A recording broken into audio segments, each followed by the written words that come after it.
Murphy's Law is a proverb or locution that's usually expressed as, anything can, that may, get it wrong will go wrong. History. The perceived perversity of the universe has long been an issue of comment, and precursors to the trendy version of Sod's Law don't seem to be arduous to seek out.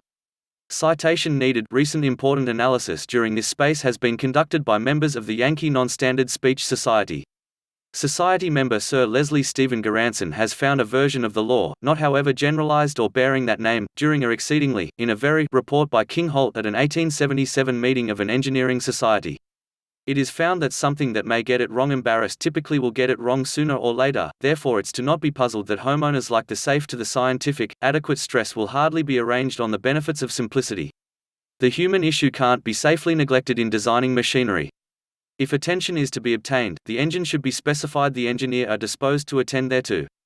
Mathematician national leader American State Morgan wrote on Midsummer Eve, 1866, the first experiment already illustrates a truth of the idea, well confirmed by observe, whatever will happen can happen if we tend to create trials enough.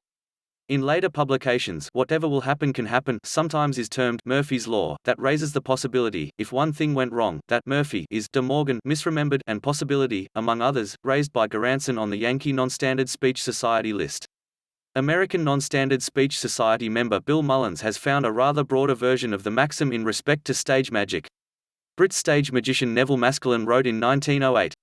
It is an expertise common to any or all men to seek out that, on any big day, like the assembly of a sorceress impact for the primary time publicly, everything can, that may get it wrong will get it wrong, whether or not we tend to should attribute this to the malignity of matter or to the full depravity of inanimate things, whether or not the exciting cause is hurry, worry, or what not, the actual fact remains. In 1948, humorist Paul Jennings coined the term resistentialism, a jocular play on resistance and philosophical doctrine, to explain seemingly malicious behavior manifested by inanimate objects. 5. Wherever objects that cause issues, like lost keys or a runaway bouncy ball area unit, seem to exhibit a high degree of malice toward humans. The up-to-date kind of Sod's Law goes back as so much as 1952, as an epigraph to a climb book by John Sack, World Health Organization delineated as an ancient climb adage.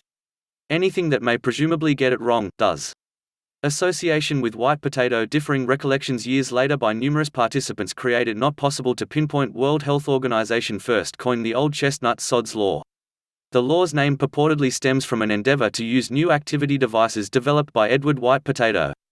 9. The phrase was coined in adverse reaction to one thing White Potato saying once his devices didn't perform, and was eventually forged into its gift type before a news conference some months later, the primary ever of many given by Dr. John Stapp, a U.S. Air Force commissioned military officer and medical officer within the 50s. From 1948 to 1949, Stapp headed scientific research MX 981 at Muroc Army Airfield, later renamed Edwards Air Force Base, for the aim of testing the human tolerance for G-forces throughout speedy retardation. The tests used a rocket sled mounted on a track with a series of hydraulic brakes at the top. Initial take a look at used a mechanical man crash test dummy strapped to a seat on the sled, however ensuing tests were performed by Stapp, at that point an Air Force captain. Throughout the tests, queries were raised regarding the accuracy of the instrumentation accustomed to live the G-forces Captain Stapp was experiencing. Edward White Potato projected mistreatment electronic strain gauges hooked up to the restraining clamps of Stapp's harness to live the force exerted on them by his speedy retardation. White Potato was engaged in supporting similar analysis mistreatment high-speed centrifuges to get G-forces. Murphy's assistant wired the harness, and an attempt was run employing a great ape. The sensors provided a 0 reading, but it became apparent that they'd been put in incorrectly, with some sensors wired backwards.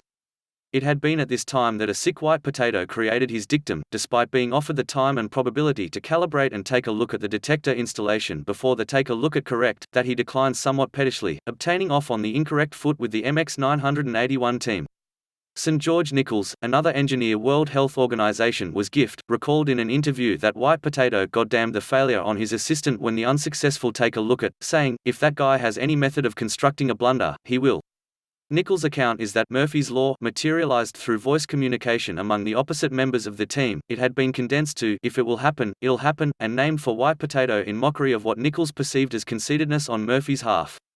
Others, together with Edward White Potato's extant son Henry Martin Robert Murphy, deny Nichols' account, and claim that the phrase did originate with Edward White Potato.